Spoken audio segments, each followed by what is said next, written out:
اعوذ باللہ من الشیطان الرجیم بسم اللہ الرحمن الرحیم تنزیل الکتاب من اللہ العزیز الحکیم۔ اس کتاب کا نازل کرنا اللہ کی طرف سے ہے جو بڑی عزت والا بہت حکمت والا ہے۔ انا انزلنا الیک الکتاب بالحق فاعبد اللہ مخلصا له الدین۔ اے حبیب، بے شک ہم نے یہ کتاب آپ کی طرف حق کے ساتھ اتاری، تو آپ اللہ کی عبادت کرتے رہیں خالص اسی کے بندے ہو کر۔ الا للہ الدین الخالص والذین اتخذوا من دونه اولیاء ما نعبدهم الا ليقربونا الى الله زلفى ان الله يحكم بينهم فيما هم فيه يختلفون ان الله لا يهدي من هو كاذب كفار۔ اے لوگو، سن لو، عبادت خالص اللہ ہی کے لیے ہے، اس کے سوا کوئی عبادت کے لائق نہیں۔ اور وہ کفار مکہ جنہوں نے اللہ کے سوا بت اپنے حمایتی بنا لیے اور بتوں کو اللہ کا شریک ٹھہرا لیا، وہ کہتے ہیں کہ ہم تو ان بتوں کی پوجا صرف اس لیے کرتے ہیں تاکہ یہ ہمیں اللہ کے قریب کر دیں۔ بے شک اللہ ان کے درمیان اس بات کا فیصلہ فرما دے گا جس میں وہ اختلاف کر رہے ہیں۔ بے شک اللہ اسے ہدایت نہیں دیتا جو جھوٹا بڑا ناشکرا ہو۔ واضح ہے اس آیت میں بتوں کے پجاریوں کی غلط فہمی کا ازالہ کیا گیا کہ یہ بتوں کو پوجتے تھے اور بتوں کو کوئی مرتبہ اور مقام تو ملا نہیں۔ بہرحال اللہ تبارک و تعالی نے اپنے پیاروں کو بہت بلند و بالا مرتبہ عطا کیا، اور اللہ کے نیک بندوں سے عقیدت رکھنے والے ان کو پوجتے نہیں ہیں، ان سے عقیدت اور محبت قائم کر کے اللہ کی بارگاہ میں وسیلہ تلاش کرتے ہیں۔ لو اراد الله ان يتخذ ولدا لاصطفى مما يخلق ما يشاء سبحانه هو الله الواحد القهار۔ اگر اللہ اپنے لیے اولاد بنانا چاہتا تو اپنی مخلوق میں سے جسے چاہتا چن لیتا، وہ اولاد وغیرہ سے پاک ہے، وہی ایک اللہ ہے جو سب پر غالب ہے۔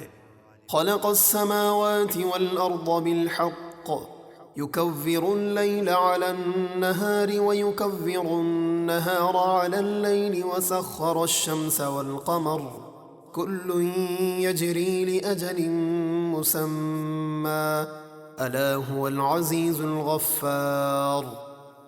اس نے آسمانوں اور زمینوں کو حق کے ساتھ پیدا فرمایا، وہ رات کو دن پر لپیٹتا ہے، یعنی دن کے حصے میں رات داخل کر دیتا ہے تو رات لمبی ہو جاتی ہے، اور رات پر دن کو لپیٹتا ہے تو دن لمبا ہو جاتا ہے، اور اس نے سورج اور چاند کو کام میں لگا رکھا ہے، ہر ایک قیامت کی مقررہ مدت تک چلتا رہے گا۔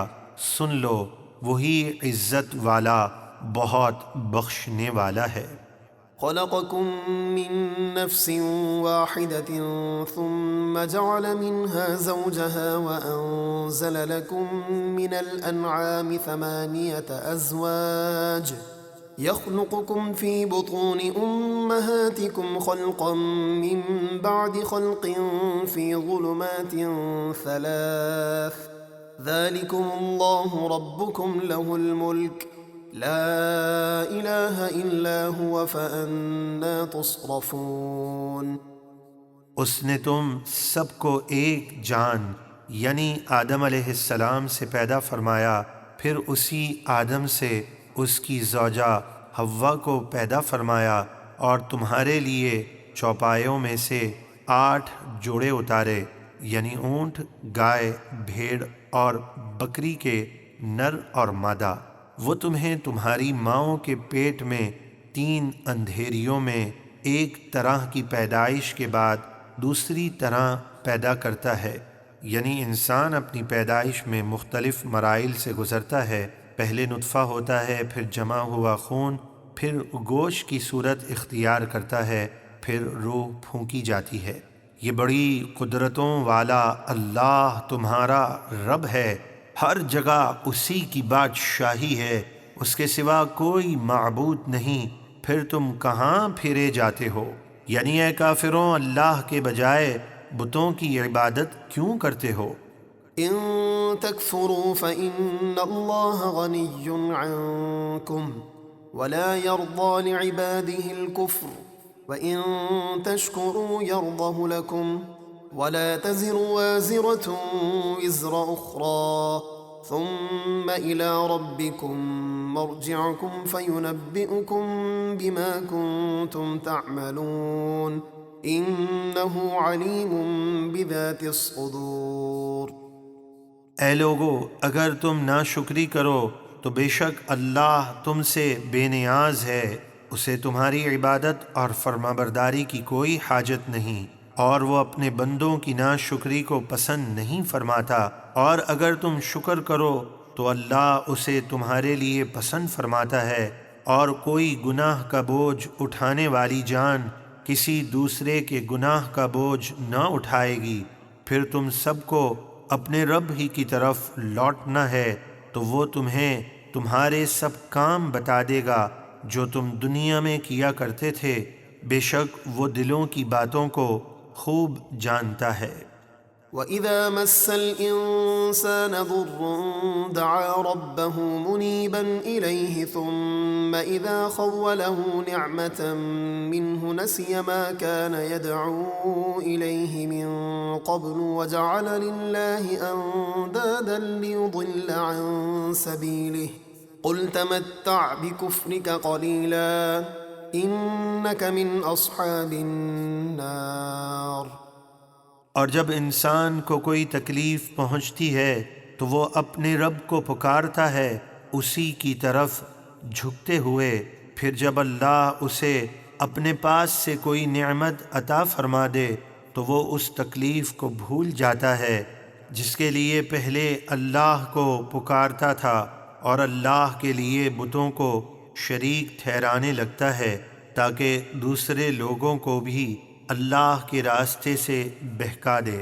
اے حبیب، آپ اسے فرما دیجئے تو اپنے کفر کے ساتھ دنیا کا تھوڑا سا فائدہ اٹھا لے، بے شک تو دوزخیوں میں سے ہے۔ أَمَّنْ هُوَ قَانِتٌ آنَاءَ اللَّيْلِ سَاجِدًا وَقَائِمًا يَحْذَرُ الْآخِرَةَ وَيَرْجُو رَحْمَةَ رَبِّهِ قُلْ هَلْ يَسْتَوِي الَّذِينَ يَعْلَمُونَ وَالَّذِينَ لَا يَعْلَمُونَ إِنَّمَا يَتَذَكَّرُ أُولُو الْأَلْبَابِ۔ کیا وہ شخص جو رات کے اوقات میں سجدے اور قیام کر کے اپنے رب کی فرما برداری کرتا ہے، آخرت کے عذاب سے ڈرتا ہے اور اپنے رب کی رحمت کی امید رکھتا ہے، کیا وہ نافرمانوں جیسا ہو سکتا ہے؟ ہرگز نہیں۔ اے حبیب، آپ فرما دیجئے، کیا قرآن اور سنت کا علم رکھنے والے اور بے علم برابر ہو سکتے ہیں؟ ہرگز نہیں۔